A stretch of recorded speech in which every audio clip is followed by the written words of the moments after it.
স্বাধীনতা উদযাপন উপলক্ষে ঢাকা বিশ্ববিদ্যালয়ে স্বাধীনতা ভোজ ও গণবিবাহের আয়োজন করেছেন বিশ্ববিদ্যালয়ের শহীদ সার্জেন্ট জহুরুল হক হলের শিক্ষার্থীরা। বিয়ের সকল খরচ ওই হলের শিক্ষার্থী বহন করবে বলে জানা গেছে। আগামী 20 সেপ্টেম্বর অনুষ্ঠিতব্য এই বিয়ের অনুষ্ঠানের জন্য বিশ্ববিদ্যালয়ের সামাজিক যোগাযোগ মাধ্যম ভিত্তিক বিভিন্ন গ্রুপে পাত্র ও পাত্রী খুঁজে বেড়াচ্ছেন শিক্ষার্থীরা।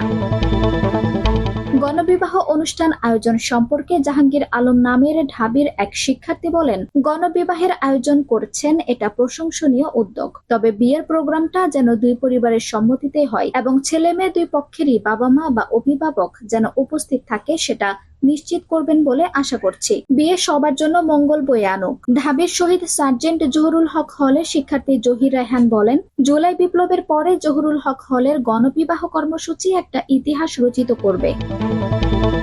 ক্যাম্পাসে যারা রিলেশনশিপে আছেন এবং বিয়ে করতে চাচ্ছেন তারা এই মহাযজ্ঞে সামিল হয়ে ইতিহাসের অংশ হতে পারেন। আর এদিন আমাদের হলের গরুভোজ তখন আমরা বৌভাত হিসেবে বিবেচনা করব। শেহরিন আক্তার ইপা নামে এক শিক্ষার্থী ঢাকা বিশ্ববিদ্যালয় শিক্ষার্থীদের এক ফেসবুক গ্রুপে লেখেন, জহুরুল হক হলে অনুষ্ঠিতব্য স্বাধীনতা ভোজ উৎসবকে কেন্দ্র করে আয়োজিত হতে যাচ্ছে লাইলাতুল গণবিবাহ। আপনারা যারা জহুরুল হক হলের সাবেক বা বর্তমান তারা চাইলেই আপনার পার্টনারকে রাজি করিয়ে আয়োজকদের সাথে যোগাযোগ করতে পারেন, কিংবা পাত্রীরা জহুরুল হক হলের পাত্র চেয়ে যোগাযোগ করতে পারেন। ওই দিনের সকল খরচ জহুরুল হক হলের সাধারণ শিক্ষার্থীরা বহন করবে। আমি একজন প্রফেশনাল মেহেদি আর্টিস্ট হিসেবে বিয়ের মেহেদি পরানোতে বিশেষ ভূমিকা রাখবো বলে আশা করছি। আঞ্জুম হক আরবি, টাইম নিউজ ডেস্ক।